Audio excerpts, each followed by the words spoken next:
Praise lord యేసు స్వరం కార్యక్రమానికి ప్రేమతో స్వాగతం.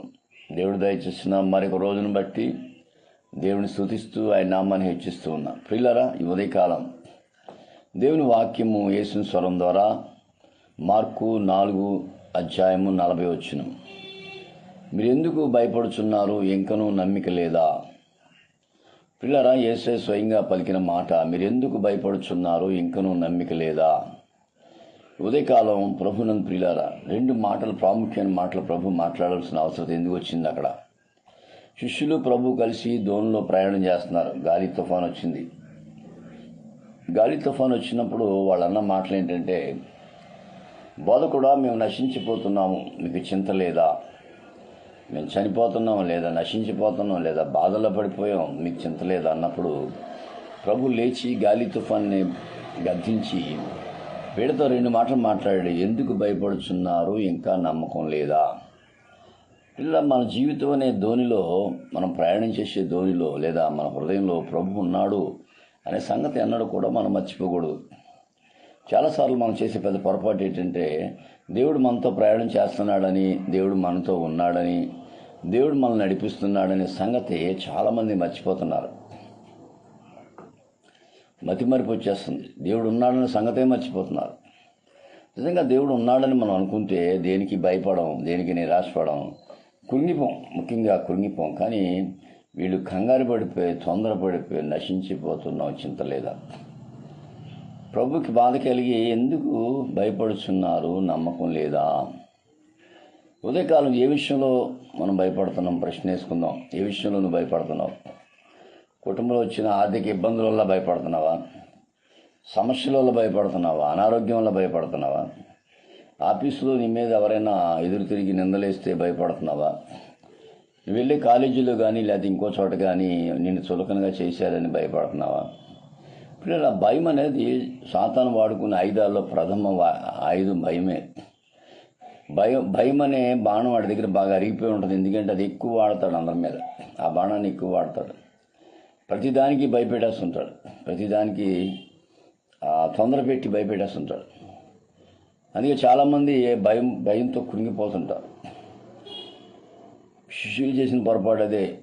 ఈ జోన్లో ప్రభు ఉన్నాడు, ప్రభు వారితో ప్రయాణం చేస్తున్నాడు, మాకెందుకు భయం అనుకుంటలేదు. అయ్యో, మేము నశించిపోతున్నాం, చింత లేదా? అయ్యా, మా పరిస్థితి ఎలా ఉంది? ప్రభు గాలి తుఫాను బంధించి రెండు మాటలు మాట్లాడారు. ఎందుకు భయపడుచున్నారు? పిల్లారా, ఏ విషయంలో కూడా భయము పడాల్సిన అవసరం మనకు లేదు. ఎందుకంటే మన దేవుడు సర్వశక్తిమంతుడు, బలమైన దేవుడు. అటువంటి దేవుడు మనం కలిగి ఉన్నప్పుడు ఎటువంటి పరిస్థితుల్లో కూడా మనం భయపడే అవసరం మనకు లేదు.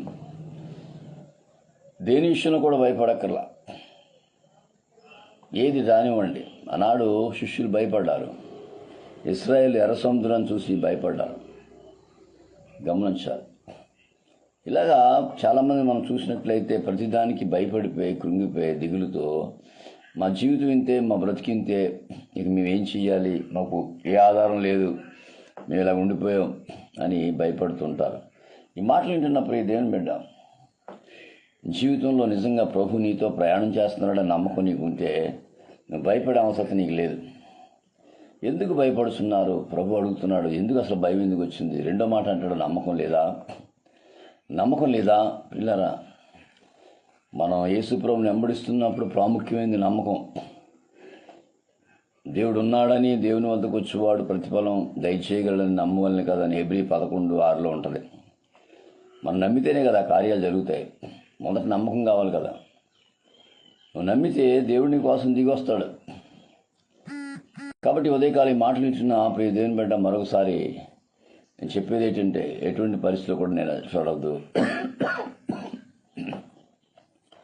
తొందరపడొద్దు, భయపడొద్దు, దిగులు పడొద్దు. ఎటువంటి పరిస్థితుల్లో ఏం జరిగినా, అనారోగ్యమా భయపడొద్దు, ఆర్థిక ఇబ్బందులా భయపడొద్దు, శత్రు సమూహము నీ మీద నిందలేసి మాట్లాడినారా భయపడొద్దు. ఎందుకు భయపడుచున్నావు? ప్రభు అడుగుతున్నాడు. రెండోది, నమ్మకం లేదా? ఆయన యందు నమ్మకం చోళ్ళు ఎటువంటి పరిస్థితుల్లో కలవరపడరు. ఎందుకంటే నేను నమ్మిన దేవుడు గొప్పవాడు కనుక నాకు సహాయం చేస్తాడని నేను నమ్మకం ఉంటుంది. చాలాసార్లు ముందుకు వెళ్లకుండా సాతాను వెనక్కి లాగుతుంటాడు. ఇది నువ్వు చేయలేవు, ఇది నీ వల్ల కాదు, ఇది నీ వల్ల కాదు అని వెనక్కి లాగుతుంటాడు. కానీ మనం ముందుకు సాగిపోతుండాలి. మనం సాధించగలము అనే నమ్మకం నీకు నాకు కావాలి. కాబట్టి ఈ మాటలు వింటున్నా ప్రియ దేవుని బిడ్డ, ఈ ఉదయకాలం నమ్మకంతో ప్రయాణించే అద్భుతాలను చూస్తావు. నీవు నమ్మిన ఎడల దేవుని మహిమను చూతువని నీతో నేను చెప్పలేదా అని ప్రభు ఒకసారి మాటతో మాట్లాడాడు. నీవు నమ్మిన ఎడల దేవుని మహిమను చూస్తావు. ఎప్పుడు దేవుడి మహిమను చూడగలం, ఎప్పుడు అద్భుతాలు మన జీవితంలో చూడగలం, ఎప్పుడు గొప్ప కార్యాలు మన జీవితంలో చూడగలం అంటే నమ్మినప్పుడు మాత్రమే. ఉదయకాలం ఈ మాటలు వింటున్న ప్రియ దేవుని బిడ్డ, నమ్మకంతో ముందుకు సాగిపోదాం, అద్భుతాలు చూద్దాం. నమ్ముటి నీ వల్ల అయితే నమ్మువాని సమస్తము సాధ్యమే అని ఇంకో దగ్గర ప్రభు మాట్లాడారు. మనం నమ్మితేనండి మన ద్వారా అద్భుతాలు చేస్తారండి దేవుడు. నమ్మకంతో మనం నిలబెడితే నీ ద్వారా నువ్వెవరైనా సరే నీ ద్వారా అద్భుతాలు చేస్తాడు. నువ్వే స్థితిలో ఉన్నా సరే నీ ద్వారా గొప్ప కార్యాలు దేవుడు చేయగలడు. ఎందుకంటే నువ్వు నమ్మి ఊరుకుంటే చాలు. కాబట్టి ఎందుకు భయపడుతున్నావు, నమ్మకం లేదా అని ప్రభు అడుగుతున్నప్పుడు మనం చెప్పాలి, ప్రభు నిజమే నేను భయపడ్డాను, నమ్మకం నాకు రావట్లేదని ప్రభు దగ్గర ఒప్పుకుంటే ప్రభు మనకు తోడుగా ఉండి మన ద్వారా అనేక అద్భుతాలు చేస్తాడు, ఆశ్చర్యకార్యాలు చేస్తాడు. విశ్వాసం ఉంచండి, నమ్మకం ఉంచండి, గొప్ప విజయాలు సాధించండి. అలా సాధించడానికి పరిశుద్ధాత్మ దేవుడు నీకు సహాయం చేయండి. God bless you. మీ సహోదరుడు పాస్టర్ రమేష్ కుమార్, రాజమండ్రి, 9849864904. దేవుడు మిమ్మల్ని సమృద్ధిగా దీవించి ఆశీర్వదించిన గాక.